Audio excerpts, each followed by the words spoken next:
안녕하세요. 반갑습니다. 오늘부터 이제 박태양 쌤이 수업을 할 건데 단원별 문제풀이, 또 모의고사별 문제풀이, 그리고 맨 마지막에 파이널 특강까지 박태양 선생님이 쭉 해나갈 거예요. 그런데 여러분들한테는 플러스 알파가 되는 거예요. 내가 하는 것보다. 왜 그런가 하면 내가 지금까지 십수년 가지고 있던 문제 몽땅 다 넘겨줬어요. 받았어요, 안 받았어요? 네, 반갑습니다. 확인을 하고 가야지. 그래서 십수년 가지고 있던 문제를 몽땅 다 그냥 파일을 다 넘겨줬기 때문에 거기에다가 박태양 쌤이 가지고 있는 아이디어, 창작, 문제, 그거에 플러스 알파가 되는 거예요. 그러니까 내 문제에다가 박태양 쌤의 문제 플러스 알파. 그래서 여러분들은 두 학원에 있는 선생님의 문제집을 풀고 있는 거나 마찬가지죠. 한 학원에서 저희 생물선생님이 두 사람이니까.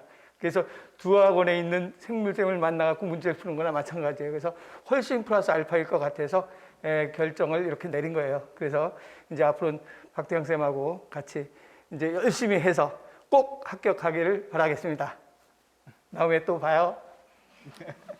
네, 반갑습니다. 안녕하세요. 네. 제가 매번 맨 처음 시작할 때마다 하는 멘트 있는데 되게 식상해가지고 그냥 인사하는 걸로 했어요. 네. 아무튼 간에 첫 만남이라서 되게 어색하죠. 네, 저 되게 어색한데 일단은 첫날이고 OT를 간단하게 좀 진행을 해볼까 해요. 여러분들 공부를 어떻게 진행할지 아니면 공부하는 방법이나 이런 것들 얘기를 좀 해볼까 하는데 아마 본인 그 공부하시는 분들 중에서 문과 출신 분들 혹시 있나요? 네, 있어요. 네. 괜찮아요. 저도 문과였어요. 네. 제가 좀 특이한 케이스라서 제가 문과에서 이과로 바꾼 케이스거든요. 그래서 괜찮아요. 제 마음 다 이해하고 제가 공부하는 법 몇 가지 알려드릴게요. 네, 필요하시면은 그런 것도 좀 알려드리고. 그다음에 일단 그 저희 단원별 문제풀이 요거 들어가기 전에 여러분들 이미 개념 공부 다 하셨죠? 네, 개념 공부 다 하셨던 거 토대로 기출 문제까지 공부를 아마 다 하셨을 거예요. 그죠? 만약에 기출 문제가 다 안 끝났다면 단원별 하면서 최대한 빨리 기출 문제를 한번 복습하고 공부하는 게 좀 중요합니다. 물론 단원별 문제풀이도 중요하긴 한데 그래도 그보다 더 중요한 거는 기출 문제풀이니까 박노한 교수님 강의 들으셨던 분들이라면 꼭 기출 강의 마무리를 좀 하시고 오시는 걸 부탁드립니다. 그 다음에 이제 단원별 여기 문제풀이의 특징이 뭐냐면 이런 문제야? 왜 이런 걸 내? 에이, 야, 이 시험 나오겠어? 아, 이건 좀 아니지 라는 문제가 좀 들어가 있어요. 이게 무슨 느낌인지 아시겠나요? 그러니까 이걸 왜 하는 거냐면 일단 기본 개념 강의에다가 본인이 기출문제를 탄탄히 쌓았다면 여러분들 그냥 이대로 시험장 가면은 한 60, 70점 나올 거예요. 네, 만약에 공부를 탄탄하게 했다면 말이에요. 그런데 여러분들 목표는 아시다시피 60, 70점으로 합격이 돼야 안 돼요. 안 되는 거 다 알고 계시죠? 그래가지고 8, 90점, 더 나아가서는 100점을 맞기 위해서는 좀 구석구석 공부를 좀 할 필요가 좀 있어요. 그래서 저도 이 단원별 문제풀이를 작년에 이제 원래 박노한 교수님께서 하셨는데 그 강의에 나왔던 그 내용도 물론 일부 포함이 돼 있긴 하지만 제가 싹 개편을 다 했어요. 완전히 새로운 문제가 많이 들어가 있거든요. 그래서 좀 이런 것까지 나오겠어 싶은 문제랑 그 다음에 여러분들 이 시험에서 캠벨이라고 하는 책이 굉장히 유명한 거 알고 계시죠? 그 캠벨 내용을 좀 넣어놨어요, 제가. 그래서 공부하시다 보면은 야, 이런 것까지 외워야 돼 싶은 내용이 웃긴 건 캠벨 책에 있어요. 나중에 시험 나와도 할 말이 없는 거예요. 그래서 이런 것들을 좀 공부할까, 조금 눈여겨볼까 싶어가지고 제가 이 단원별 문제풀이를 좀 준비를 했고요. 그 다음에 공부를 하실 때는 여러분들 다 아시겠죠? 중고등학교 다 나오셨으니까 어떻게 공부하시는지 간단하게만 얘기해드리면 일단 푸셔야 해요. 네, 푸셔야 해요. 네, 무슨 말씀인지 아시겠죠? 풀고 난 다음에 와가지고 공부하는 게 제일 좋아요. 그러니까 개인적으로는 예습을 하는 걸 추천을 합니다. 제가 예습을 하시는 걸. 그리고 본인이 한번 공부를 해봤기 때문에 이 내용이 내가 알고 있는 거랑 이거랑 맞는 건지 점검도 할 수 있고 그걸 통해 가지고 일종의 테스트도 본인한테 해보는 거예요. 그래서 꼭 공부를 한번 해보시는 걸 추천을 드리고요. 그 다음에 두 번째로 중요한 게 아시다시피 복습하셔야 돼요. 아시겠죠? 네, 제 마음 같아서는 한 명씩 불러다 앉혀놓고는 물어보고 싶어요. 저번 주에 무슨 공부했냐고. 네, 근데 여러분들은 다 성인이잖아요. 제가 중고등학생이었으면 일로 와봐, 야, 앉아봐라, 니 어제 했던 거 말해봐라, 이렇게 할 건데 그게 안 돼요. 예, 그럴 수 없죠, 그렇죠? 예, 그래서 그렇게는 제가 못하고 여러분 다 성인이시니까 본인 스스로 다 공부를 하시는 거를 제가 믿고 따라가도록 하겠습니다. 자, 일단은 OT는 이 정도 별거 없죠. 별거 없고 여러분 공부 열심히 하시면 돼요. 그리고 최대한 저도 열심히 가르쳐 드리려고 노력해 볼 테니까 우리 열심히 화이팅 한번 해봅시다. 아시겠죠? 그 수업을 직접적으로 들어가기 전에 제가 이 얘기를 좀 잠깐 좀 할게요. 네. 경기 시험 치신 분들도 계실 텐데 화면 나오나요? 네. 2월 27일 날 시험 쳤던 건데 이게 논란이 있어가지고 제가 지금 일단 가져왔어요. 급하게 가져와가지고 손글씨 써서 갖고 왔거든요. 공부해 보신 분들은 아시겠지만 답이 혹시 몇 번인지 보이시나요? 답이 몇 번인지 보이나요? 마음속으로만 생각하세요, 그냥.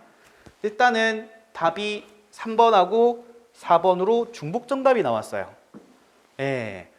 당연하죠. 뭐 그 출제위원분들도 사람이시니까 실수할 수 있다고 생각을 해요. 근데 이제 이거를 그냥 묵과하고 지나가면 안 되니까 이제 강의 보시는 분들은 여기 3번하고 4번에 이제 중복 정답이 나왔으니까 이와 관련해 가지고 이의 제기를 빨리 하셔야 이게 정답 처리가 될 테니 꼭 말씀을 해 주시길 바랍니다. 그럼 이 내용이 어디 있느냐? 저희 책 하이클래스 심화편에 보면은 책에 나와 있어요. 그리고 심지어 캠벨 생명과학에도 그 내용이 나와 있어요. 그러니까 사실 할 말이 없는 거예요. 무슨 말인지 아시겠죠? 그래서 그 관련해 가지고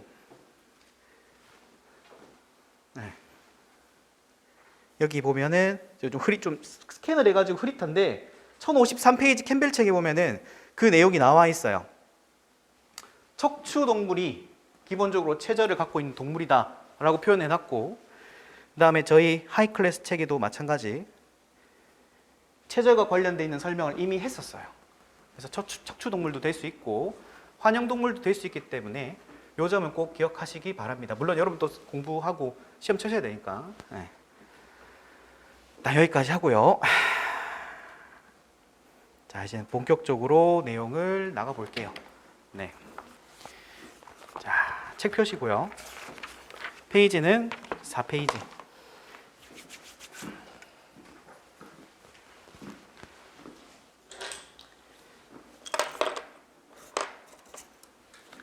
자, 본격적으로 시작을 해볼게요. 자, 분자와 세포 파트의 첫 번째 문제. 하면 자, 보이죠? 자, 1번 문제.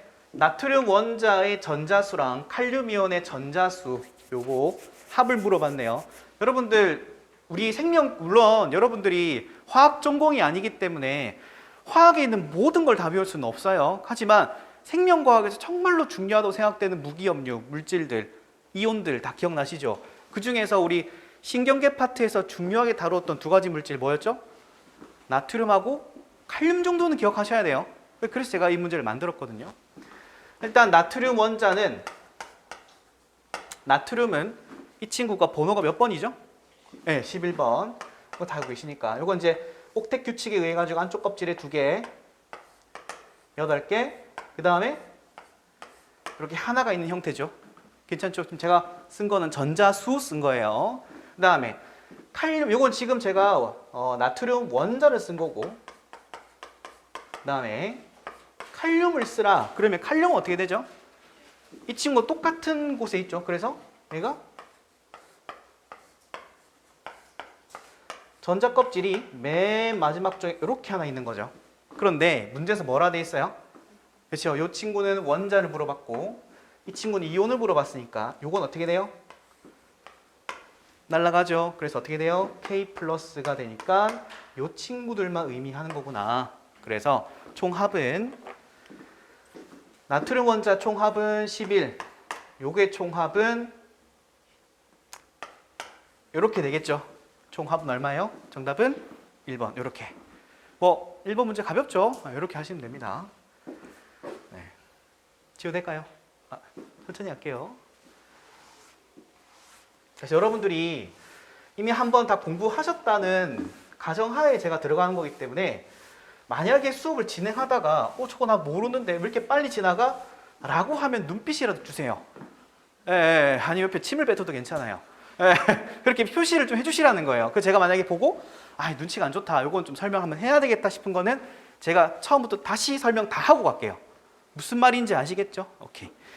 네, 이번 문제는 탄화수소 구조식을 보고 탄소 골격에 이중결합이 있는지를 확인해 보라는 거네요. 그럼 이제 이중결합이니까 이거 일단은 1번 문제 보면서 할게요. 탄소 골격 중심으로 보는 거예요. 1번 같은 경우에는 탄소가 2개가 있고 수소가 이렇게 2개가 있다고 표현을 해놨으니까 이렇게 한 개씩 가진 다음에 가운데에 이런 식으로 삼중결합을 하면 딱 맞죠? 1번은 됐고, 2번은 탄소 골격이 이렇게 2개가 있는데 수소가 몇 개 있대요? 6개 있대, 6개. 그러면 일단 여기 넣을 수 있는 거 최대로 넣어봐요. 하나, 둘, 셋, 하나, 둘, 셋 해서 6개 맞죠? 그런 다음에 얘가 단일 결합하면 각각 딱 4개씩 다 맞죠? 여러분 이 정도는 알죠? 탄소는 팔 몇 개 있죠? 네, 팔 4개 있어요. 수소는 팔이 하나 있고, 그 다음에 산소는 몇 개 있어요? 그렇죠? 2개 있죠, 2개. 무슨 말인지 제가 이거 왜 이렇게 하는 줄 알죠, 이거? 이거 알죠? 네. 그죠? 아무튼 이렇게 있다는 거. 그 다음에 3번 같은 경우에는 탄소가 3개가 있대요.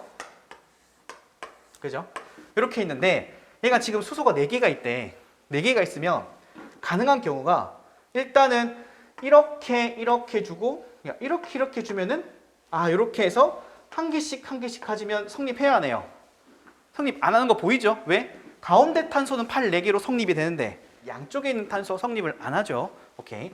그러니까 이게 아니고 가능한 경우는 이렇게 있을 수 있겠구나. 지워버리고 탄소가 이렇게 3개가 있는데 양쪽에 2개씩 가지면 얘가 양쪽으로 이중결합을 이렇게 가지면 각각 팔 4개를 다 성립을 시키죠. 그럼 얘가 이중결합이 있구나. 이해됩니까? 오케이. 자, 그럼 4번을 보니까 4번에 탄소가 하나, 둘, 셋, 4개가 있고 수소가 10개 있대요. 최대로 넣을 수 있는 거 한번 넣어봅시다. 그러면 3개, 4, 5, 6, 7, 8, 9, 10. 딱 맞네. 괜찮죠? 그럼 다 가운데 뭐 있다는 뜻이에요? 단일 결합으로 있겠다. 이거 이해되시죠? 오케이. 어려운 문제는 아니에요.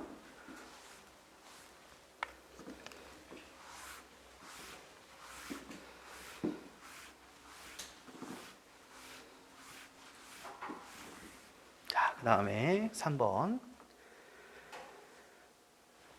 자, 화학결합에 대한 설명으로 옳은 것은 1번, 기억번. 이온결합, 양이온과 음이온 사이의 정전기적 인력에 의한 결합이다. 그죠? 맞는 말. 그죠? 요거 설명 한번 드릴까요?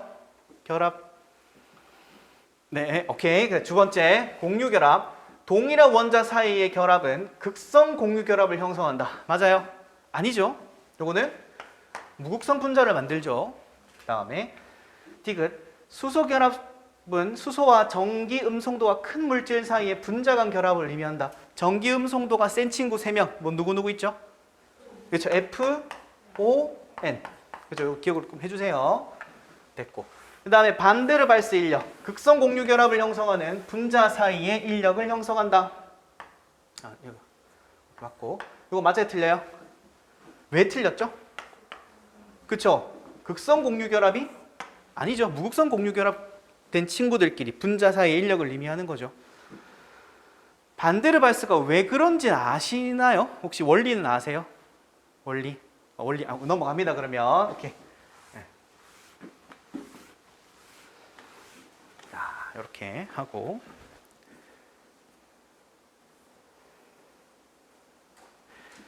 자, 물의 특성으로 옳지 않은 것은 돼 있네요. 기억 1번. 수소 원자와 산소 원자 사이에 공유 결합으로 연결돼 있다. 이것도 맞는 표현이죠. 그래서 우리가 알다시피 물 같은 경우에는 산소를 중심으로 수소가 양팔이 이렇게 기울여서 뻗어 있는 모습이죠. 그래서 비공유 전자쌍이 존재해서 다른 물 분자랑 만났을 때 어떤 일이 벌어지나요?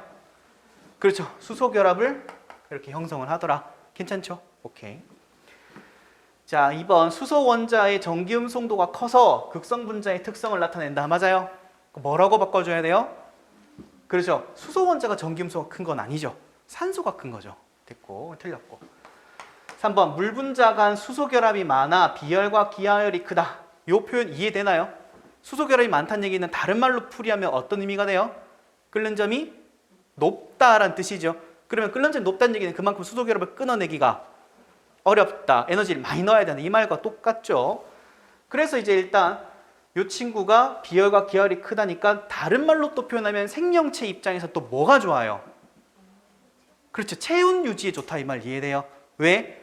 일단 비열이 크기 때문에 내 몸이 물이 되게 많죠. 우리는 물이 많기 때문에 온도가 잘 올라가요, 안 올라가요? 온도가 잘 안 올라가.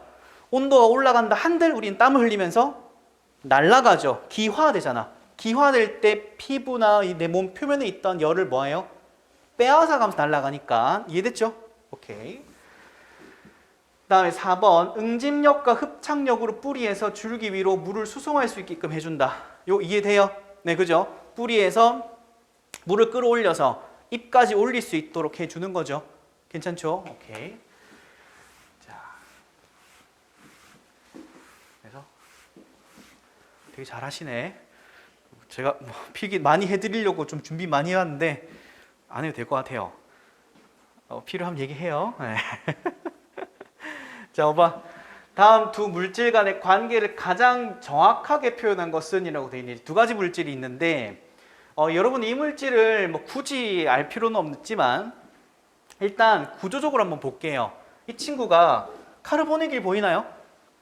그죠? 카보닐기. 이 친구 카보닐기가 이렇게 양 끝에 있죠. 양쪽에 이렇게 있죠. 그래서 이 친구 둘이는 물질이 다른 거네. 맞아요? 달라요. 구조적으로 다르니까. 그 다음에 이 친구의 탄소하고 수소, 산소 이런 물질들의 수를 세보면 똑같아요. 네, 똑같다는 얘기는 물질은 서로 동일한데 공유결합이 형성된 구조 모양이 다르다. 따라서 이 둘을 우리는 뭐라고 하자? 구조이성질체라고 하자. 이해됐죠? 그래서 정답은 일단 답은 3번이에요. 그럼 1번, 2번 하고 확인해 봅시다. 1번은 뭐예요? 1번은 정의. 거울상 이성질체. 뭐가 기준이죠? 서로 다른 4개의 원자단이 있어야 되겠죠. 서로 다른 4개의 원자단이 서로 어떤 형태로? 거울을 마주본 형태로 돼 있는 물질. 이 둘을 거울상 이성질체. 됐죠? 그 다음에 기하 이성질체는 뭐예요? 마찬가지 동일한 형태의 물질인데 얘가 시스형이냐 트랜스형이냐 따라 가지고 달리 보는 것을 우리가 기하 이성질체. 방사성 동위원소는 아세요? 알죠? 네. 설명 안 할게요. 그래서 이렇게 보시면 됩니다. 자, 그 다음에 작용기 이름과 구조가 올바르게 연결된 것은 여러분들 작용기 다 외우셨어요? 오케이. 좋아. 자, 1번 하이드록시기. 요걸 한국어로 뭐라 그래요? 네, 수산기라고 하죠. 이 친구 수산기. 수산기니까 OH 맞고. 그다음에 카복시기 또는 카르복시기 상관없어요. 영어식 발음이니까. COOH 맞죠? 그죠? 요 같은 경우에는 보통 유기산 형태죠. 유기산. 그 다음에 아미노기 NH3라고 되어 있는데 맞아요? 틀려요? 틀려서 뭐라고 바꿔줘야 돼요? 그렇죠? NH2라고 해줘야죠. 자, 메틸기 이건 뭐예요? CH3라고 해줘야 되겠죠? 이렇게 됐죠? 나머지 것도 알아봅시다. 첫 번째, 자, 카본일기 이 친구 어떻게 생겼어요? CO로 돼 있죠. 이렇게 돼 있는 친구. 이 친구가 이제 두 가지 유형이 있죠. 끝에 있는 경우랑 가운데 들어가 있는 경우. 적어 볼게요. 물질 끝에 있는 경우랑 가운데 있는 경우인데 끝에 있는 경우는 우리가 뭐라고 불러요? 그렇죠? 알데하이드. 모르시는 분들이 있을 수 있기 때문에 모르시는 필기하세요. 네.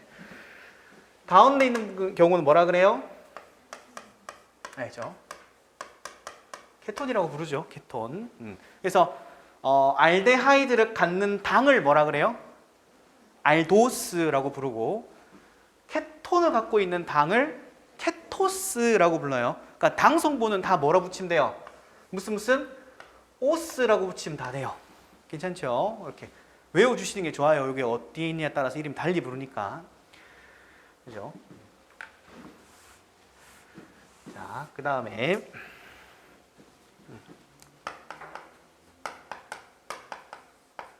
황화수소기. 이 친구를 다른 말로 뭐라고 하죠? 설프 하이드리기. 뭐 멜캅톡이라도 하는데 뭐 그건 됐고, 아무튼 이렇게 이 친구는 특징이 SH를 가지고, 요거 같은 경우에는 우리 생명체에서는 어떤 기능을 담당했죠? 단백질의 이황화다리. 오케이. 단백질의 이황화 결합. 무슨 물질? 시스테인. 나중에 할게요, 이것도. 됐고, 필기하시면 드릴게요. 됐고, 그 다음에 인상기. 인상기는 어떻게 쓰죠? PO4 E-. 오케이. 인상기. 이 친구는 어디서 많이 봐요? 우리 생명체에서. ATP와 그렇죠. DNA, RNA 같은 물질이 많이 보이죠. 그 다음에 이제 이 친구가 나중에 또 설명하겠지만 이 친구가 하는 기능이 뭐였어요? 에너지를 넘겨주고 해주는 그런 기능을 하죠. 짝물림제로서. 오케이. 됐고. 이거 다 했죠, 그러면? 네, 오케이. 여러분들 외우실 때 안 외워지는 부분이 잘 안 외워지는 부분이 있으면 여러분들 나름대로 뭐 스토리를 짜든 아니면 무슨 수를 써서 외우셔야 돼요. 아시겠죠? 네, 생명과학은 뭐 이해를 바탕 아니에요. 외워야 돼요.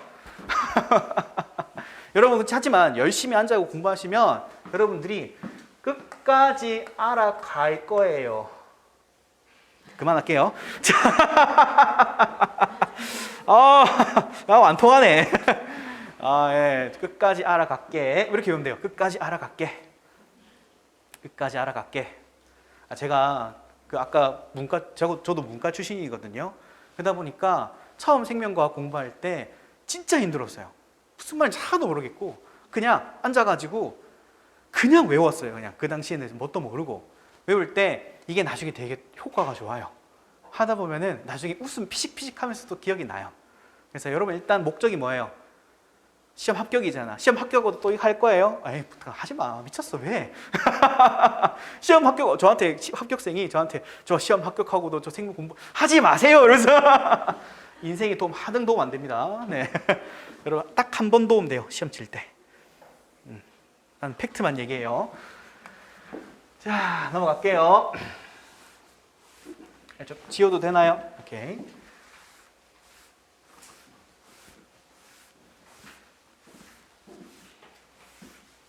자, 그 다음 문제.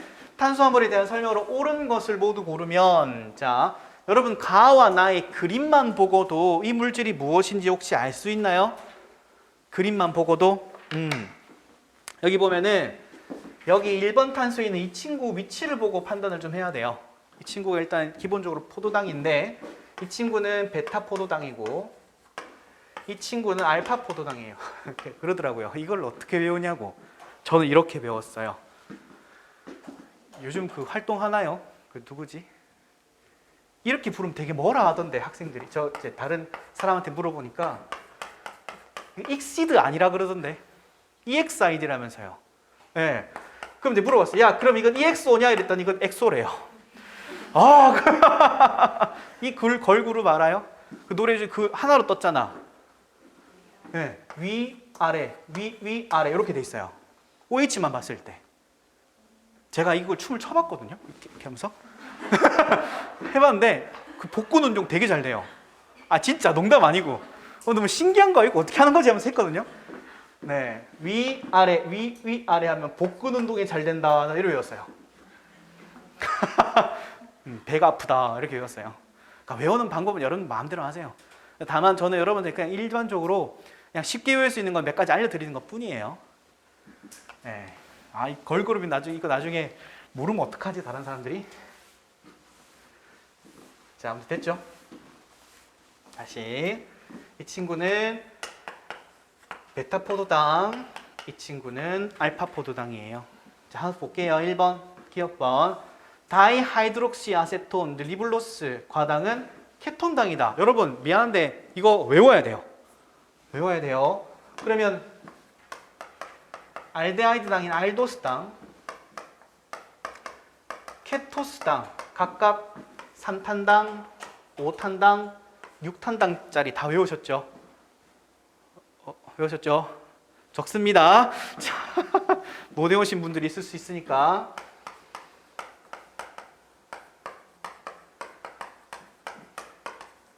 많이 들어보셨을 거예요. 글리세랄데하이드.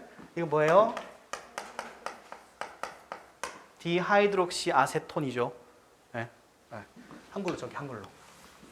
디하이드록시 아세톤. 다이하이드록 상관없어요.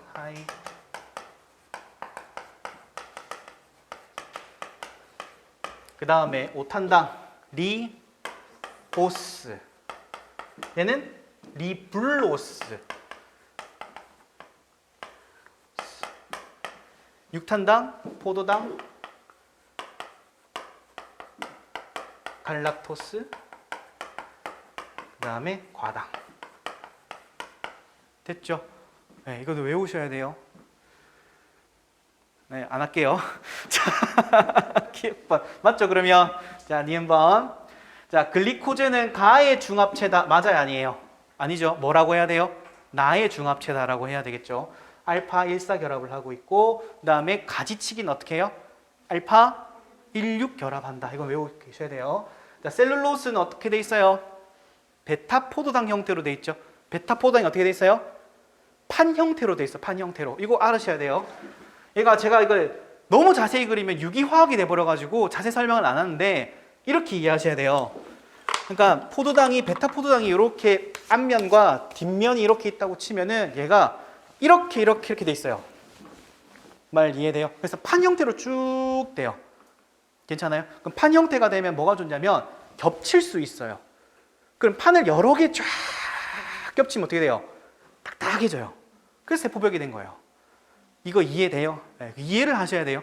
그러면 야, 이 선생아, 그럼 글리코젠하고 녹말은 그 뭔데? 그러면 이게요 엮이면서 휘어요. 이렇게. 다시 글리코젠하고 녹말은 이게 엮이면서 휘어요. 그래서 막 회전도 하고 엄청 막 복잡한 이래요. 무슨 말인지 아시겠죠? 실제로 글리코젠 그 광학 그 실제 그 3차원 3D로 보면은 공 모양이에요. 네, 그래요. 그렇게 이해하시면 돼요. 괜찮죠? 오케이. 다음에 녹말은 알파14 글리코사이드 결합을 중심으로 알파16까지 뻗어 있죠. 그럼 녹말과 글리코젠의 차이점이 뭐예요? 차이점. 아밀로스랑 아밀로펙틴이 있는데 얘가 글리코젠은 더 많은 뭘 갖고 있다? 가지를 가지고 있다. 괜찮죠? 그 왜 그런 거예요? 왜 그런 거예요? 물론 그렇죠. 한이 만들었지. 근데 알겠는데 그러니까 이제 생각을 조금 해보면은 그냥 이제 추론을 해보는 거예요. 추론. 왜 그럴까? 이게 특이한 게 뭐냐면 글리코젠하고 녹말에 얘를 한 개씩 뜯어가지고 포도당을 에너지원으로 쓸 거야. 그런데 얘가 가지가 정말 많으면 이런 거야. 가지가 이렇게 되게 많이 있는 거랑 가지가 조금 있는 거 이렇게 있어요. 녹말이고 글리코젠인데 가지가 많으면 얘가 맨 끝에 있는 것만 한 개씩 톡톡톡 끊어 쓸 수 있어요. 이렇게. 말 이해돼요? 근데 얘는 이렇게밖에 끊어서 못 써. 그러면 생각해봐요. 글리코젠 주로 누가 저장해요? 동물이. 얘는 주로 식물이잖아. 그럼 누가 달리기를 많이 해야 돼? 얘가 더 많이 운동을 많이 해야 되니까 끊어낼 수 있는 가지가 많아야지 에너지를 많이 내는 거예요. 이렇게 이해를 좀 해주세요. 이해됐죠? 오케이.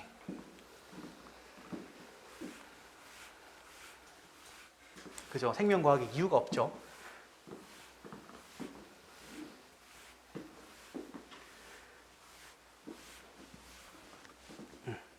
됐고, 그 다음에 마지막으로 요 얘기 지금 여기는 없는데 요 친구 어떻게 돼 있어요? 그쵸? 베타 결합을 하고 있는 거 아시죠? 근데 이게 제가 조금 조심스러운 게 요 파트 키틴과 관련돼 있는 설명 중에 베타 포도당이 연결돼 있다라는 게 예전에 실제 서울시에서 시험이 나왔었어요. 그래서 여러분들 기억하실 때는 베타 포도당이 연결된 거다라고 외우시되 이게 베타 포도당으로부터 파생된 물질이 바로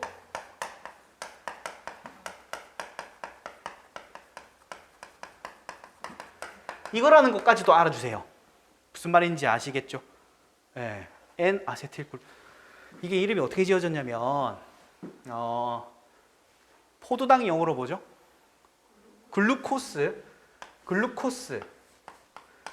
글루코스에서 무슨 코사민 돼 있는 거 보이죠? 이게 아민이에요, 아민. 이거 뭐예요, 그거? 네, 이거 알죠, 이거? 오케이. 포도당이 뭐가 붙었다? 네, 질소 화합물이 붙었다 이 말이에요. 글루코사민 된 거예요. 근데 거기에 뭐가 붙었다? 아세틸기가 붙었다. 아세틸. 근데 그게 어디에 붙었는데 질소에 붙었어라는 뜻이에요. 네, 이름이 이렇게 지은 거예요. 그러니까 여기 붙어 있는 거예요, 얘가 아세틸이. 괜찮죠? 근데 요게 키틴을 구성하는 물질이다. 어디서부터 유래했다? 베타 포도당으로부터 유래했다. 괜찮죠? 그러니까 시험 문제 베타 포도당에서 연결됐다 해도 맞는 말. 거기 있는 단위체가 뭐라고 하는 게 더 정확하다? 요거라고 하는 게 더 정확하다. 됐죠?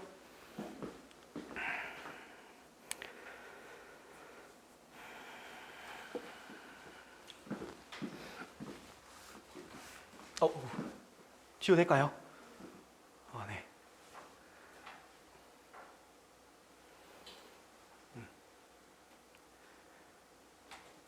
제가 그 논문을 썼는데 이걸로 논문 썼어요. 예. 그러니까 이제 그 특히 우리 교육에서 한국어로 많이 쓰다 보니까 이거를 이제 어떻게 하면 좋을까, 어떻게 하면 잘 외울 수 있을까 이걸 연구를 하다가 이렇게 풀어서 쓰면 해석 이해를 좀 많이 잘 하시더라고요. 그래가지고 그거 제가 연구해가지고 논문 냈어요. 네, 최우수 논문상 받았어요. 자, 자랑이었고요. 8번 단백질에 대한 설명을 옳은 것은 자 기억 보면 시스테인 아까 설명드렸죠. 시스테인이 뭘 가지고 있다? 설프하이드릭이 SH를 갖고 있다. 그래서 얘가 뭐 할 수 있다? S 2개짜리가 결합된 이렇게 결합돼 있어요. 이황화물 또는 뭐 이황화 다리 상관없어요. 를 갖고 있어 안정화에 기여한다. 맞고 알기 사이의 상호작용은 단백질 4차 구조를 형성한다. 맞아요? 뭐라고 해야 돼요? 3차 구조로 만드는 거죠. 자, 얘기가 나왔으니까 여러분 1차 구조 어떻게 형성돼요? 그래서 유전자에 의해 가지고 펩타이드 결합에 의해서 한 줄로 쫙 연결된 걸 우리가 폴리펩타이드. 괜찮죠? 이거 설명 안 할게요. 2차 구조는 뭐예요? 알파 나선 구조와 또는 베타 병풍 구조. 이름 참 잘 지은 것 같아. 병풍 구조. 진짜 병풍처럼 생겼어요. 병풍 구조를 형성돼 있다. 이 두 가지 형태가 있고 대표적인 예시가 뭐가 있죠? 대표적인 예시 한 개씩만. 예시. 케라틴. 케라틴과 피브로인. 한 개씩만 적어주세요. 피브로인. 그럼 이 선생아, 그러면 아까 네가 설명했던 1차 구조에서는 뭐 예시가 없어? 뭐 있어요? 인슐린. 하나만 알아두세요. 한 개씩만. 됐죠? 그 다음에 이건 2차 구조였고 3차 구조를 형성하는 건 근본적으로 어떤 것 때문에 형성돼요? 근본적으로. 물론 여러 가지 결합이 있지. 되게 많아요, 결합이. 근데 그러한 결합을 형성하게끔 하는 근본적인 이유. 소수성 상호작용. 중요합니다. 소수성 상호작용. 이게 참 개인적으로는 좋아하지 않는 단어긴 한데 소수 뜻이 뭐예요? 네, 물을 싫어한다는 소자가 소외에 대다 할 때 소자예요.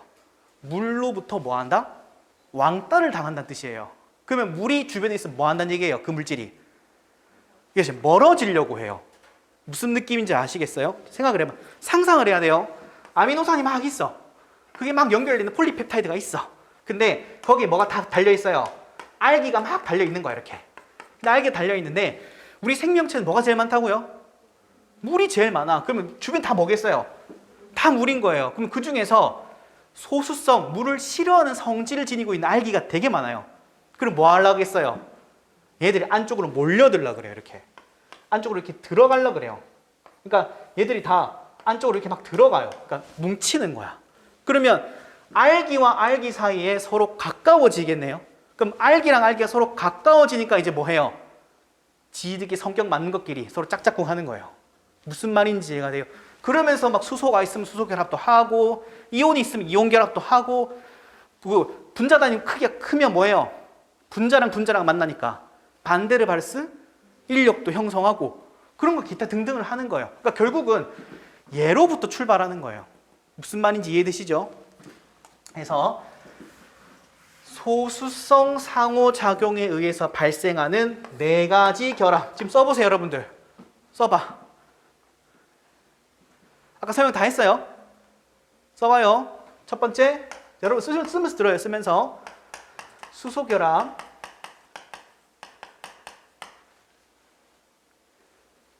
그 다음 이온결합. 설명 다 했어요. 반데르발스 인력. 일단 마지막으로 이황화. 오케이. 이황화 다리. 됐죠? 이렇게. 그러니까 결국은 이걸 이해해야 요것들이 나오는 거예요. 됐죠? 4차 구조는 설명 안 해도 되죠? 예시 뭐 있어요? 3차 구조 예시.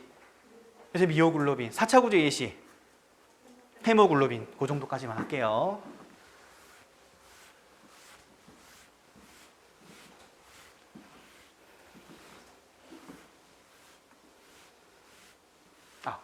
콜라겐은 뭐게요? 몇 차 구조게?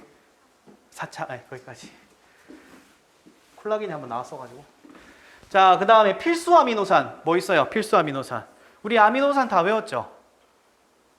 다 외웠죠? 네, 아미노산 20종류. 공식적으로 몇 종류? 비공식도 있어요. 그래가지고 되게 많은데 20종류만 외우시면 돼요. 20종류 있는데 그 중에서 필수 아미노산.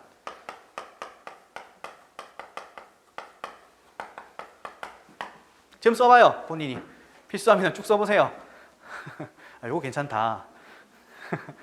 한번 생각하고 난 다음에 내가 그냥 읊어주면 의미 없잖아요. 한번 써봐요. 네, 살짝 시간 줄 테니까. 앞글자만 써요, 앞글자만.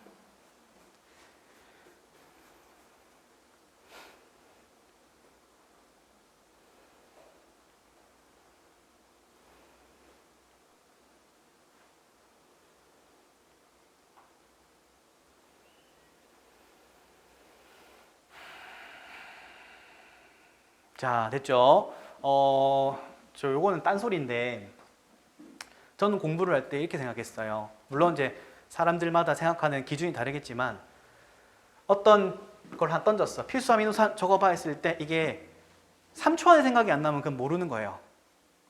저는 그렇게 생각했어요, 저는. 3초, 많이 봐줘요, 5초. 5초 안에 생각이 안 나면 나는 모르는 거다라고 생각하고 다시 공부해요. 그게 여러분들의 좋아요. 왜냐면, 아시다시피 여러분은 시간 되게 촉박하잖아요. 짧은 시간에 빨리빨리 풀어야 되다 보니까 그런 연습을 여러분들 스스로가 생각하시면서 조금 염두에 두 공부를 해주세요. 만약에 한 1, 2분 지나가 다 썼어. 그럼 내가 아는 거예요? 모르는 거예요, 그거는 여러분. 엄격해지세요, 본인한테. 적어볼게요.